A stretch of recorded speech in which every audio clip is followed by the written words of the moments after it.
Drawing all his energy into his knife, he skillfully blocks their attacks and lunges at them like a samurai. Amid the skirmish, he slashes Jargle in his ankle and backside, administering a final blow to his head as he falls to his knees.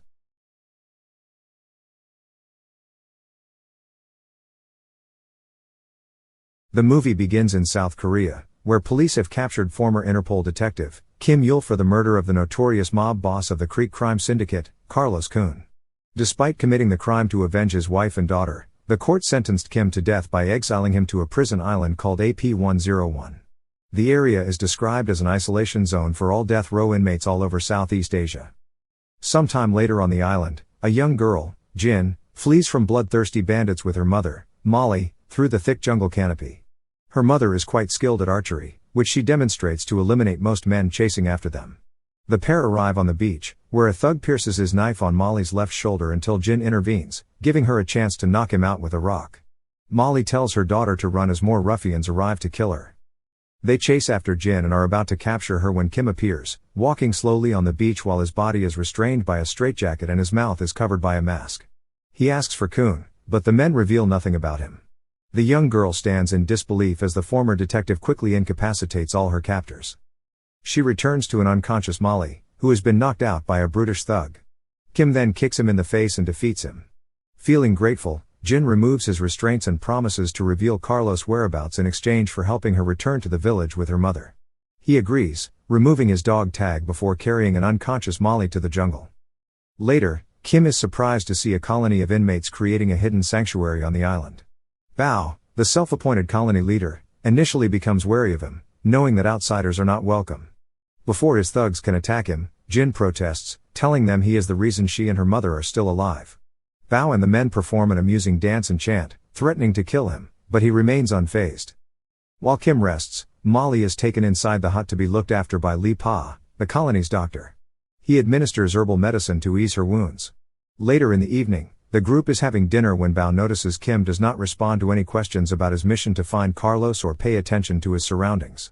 Jyn believes he is a silent type and probably has a good reason to be sent to the island. As Kim sleeps, he recalls the day his family was murdered by Carlos in front of him. The following day, Molly recovers but becomes anxious upon seeing Kim, who she claims is responsible for her incarceration on the island during his tenure as a police officer. Kim promises to leave them alone if she points him to Carlos' location, which she reveals is in the direction of a volcano. As he departs, Jyn retrieves his family's photo and runs after him. Molly confesses to Bao that she was sent to exile on the island while pregnant with her daughter, something she can never forgive Kim for. Later, Jyn gets caught in a trap while following the former detective. She promises to lead him to Kuhn when freed, believing she can avenge her late father killed by Kuhn. Along the way to the volcano path, she tells him about the day Kuhn arrived on the island, accompanied by another prisoner, Ku. He mercilessly killed some inmates waiting for him and cut off Bao's hand. Not long after approaching a grassy field, Jyn recognizes a dying prisoner, Yang, lying in a ditch with other dead bodies. Before he can warn her about the danger, she gets snatched by Kuhn's thugs, who are pretending to be corpses. Kim recovers her toy bunny, remembering his daughter used to own one when she was still alive. Meanwhile, after becoming aware of Jin's disappearance, Molly, Bao, and the colony's inmates band together to search for her. Not long after, Kim enters a derelict prison and gets warned by the guards. One by one, the former cop incapacitates them with his incredible fighting skills. He passes through a torture area and beats up the thugs with swift punches and kicks. Elsewhere, Jyn is brought to the warden, Sergei, asking the little girl to sit with him while he eats. Kim angrily bursts into the room and fights his thugs, who are no match for him. An arrogant Sergei applauds, feeling impressed with his skills. He then spars with Kim, believing his brutish strength can overpower the former detective. However, Kim unlocks his full potential, showcasing his martial arts moves that ultimately kill Sergei, leaving a bloody mess. He then hands Jyn the warden's knife so she can use it to protect herself when the time comes. Feeling disturbed witnessing the brutality, she runs back to the colony while recalling when she saw Kuhn brutally murder his father with a spear in front of Molly and all the inmates. This event caused a rift that led to the separation of each faction. Jyn is left with a handcrafted leather tag her dad made and engraved with Molly and her initials. Later, Molly and her group arrive at the torture room and free a female prisoner that reveals Jyn has fled. Molly takes the toy bunny and leaves with the prisoners as Kim reflects on his actions. Unbeknownst to him, a spy reports his actions to Kuhn on another hideout, revealing Sergei's death.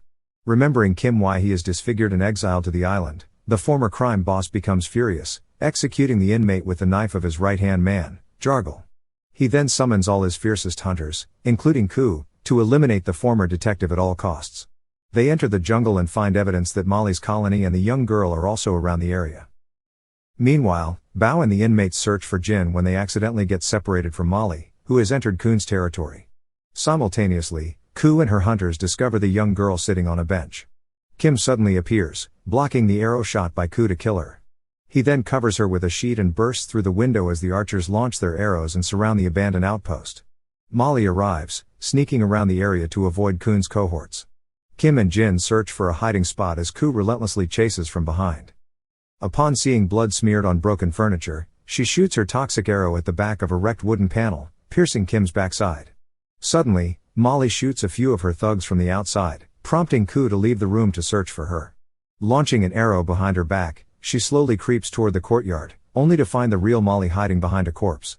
She is instantly killed after getting shot in the neck. Molly finds Jyn and a poisoned Kim, reluctantly patching up his wound at the behest of her daughter. Bao and his men soon arrive at the compound and help carry the unconscious former cop back to their village while evading Kun's enforcers. Bao and another inmate stay behind, diverting Molly and her daughter to escape on the other side. Upon arriving home, Molly begs the demented Li Pa to cure Kim of the poison arrow, kissing him to snap him out of his delusions. After inspecting the wound, he believes Kim is succumbing to the effects of a Cocanthera spectabilis, wintersweet, a poisonous shrub native to Africa. Luckily, its toxicity has not spread to his major arteries, so he can brew an antidote and return him to full strength. The process takes some hours of brewing herbal tea and acupuncture. However, Jyn and Molly stay to watch over the former police officer. Meanwhile, Molly and his friend accidentally trigger a rope trap while traversing the jungle. They spend the evening hanging upside down until Jargle and his men appear and capture them. Bao begs for their release, believing Jargle will honor the favor when he saved him some time ago. Instead, the right-hand man's hunchbacked goon slaughters his friend before him. Simultaneously, Molly finds Kim's family photo and keeps it inside Jyn's satchel. As morning dawns, Bao is released from captivity and returns to tell the colony their lives will be spared if they surrender Kim to Kun's custody. Unbeknownst to them, however, Jargle and his men intend to raid them after one of the colony's members, Takuya, reveals their location. They soon arrive at the village, killing Takuya to show authority, though Molly shoots one of Jargle's men in the chest. Chaos ensues as the thugs fight with the prisoners. Jyn becomes aware of the raid outside and urges Kim to awaken from his unconscious state, but he does not respond. Bao helplessly watches as many of his fellow inmates, including a mother and daughter, are slaughtered. Jargle approaches a weary Molly and beats her up, but Bao defends her, ignoring the favor of being kept alive. He ultimately sacrifices himself to spare her from getting stabbed in the chest. In the hut, the doctor passes out as Kim dreams about the day Kun shoots his daughter in the head as he begs for his life to be taken instead. Jargle becomes disgusted when he sprays with blood on his chest, blocking Jyn's attempt to kill him with a knife. Fortunately, before he can move it toward the little girl's neck, Kim awakens and stands despite feeling weak from his recuperation. Grabbing a long knife, he manages to fuel his inner strength and incapacitate Jargle's bloodthirsty thugs. With everyone dead, he stands off against Jargle and the hunchbacked goon. Drawing all his energy into his knife, he skillfully blocks their attacks and lunges at them like a samurai. Amid the skirmish, he slashes Jargle in his ankle and backside, administering a final blow to his head as he falls to his knees. The hunchbacked goon continues the fight, equipping 2 sharp bolo knives to attack Kim. He is executed through quick slashes to his joints and body. He then leaves Molly and Jyn to see Kun at his secret hideout. Meanwhile, the former crime boss strips naked, covering his scars with volcanic ash to prepare for his upcoming face-off. Moments later, Kim arrives, taking out 2 guards along the hallway. He proceeds to the encaged room where Kun is smoking, anticipating his arrival. Kim declares he must die for his brutal acts on his wife and daughter. Unfazed, Kun prepares to spar with him, believing they are due for a fight after a long time of incarceration. The pair are evenly matched, as both display exceptional martial arts skills. Kun pins him onto the floor to stab Kim, but he evades it, wrapping his legs around his neck to escape his clutches. They continue the fight, as the crime boss brandishes a knife while Kim uses his hand wraps to keep him at bay. After both men are disarmed, they resort to melee combat, with the former officer ultimately overpowering him. Curiously, Kun eats the poisonous shrubs to gain strength, but his efforts are proven useless as he grows weary. Kim then pins him on the floor, bashing him on the head until he dies. Though bruised from combat, the former police officer stands victorious, knowing he has avenged his family's murder. He leaves Koon's dead body and exits the abandoned building, accomplishing his mission. Not long after these events, Jyn and Molly feel at peace with all the maniacs who used to run rampant dead at Kim's hands. Though relieved they can start anew, the young girl is hopeful Kim will do the same when he leaves the island. Elsewhere, the former police officer stands on the cliff's edge and sees a passing ship on the horizon. The movie ends as he looks determined to swim and climb aboard the vessel, believing it will take him back home. Thank you for watching. Subscribe for more videos like this to help the channel out. Have a nice day.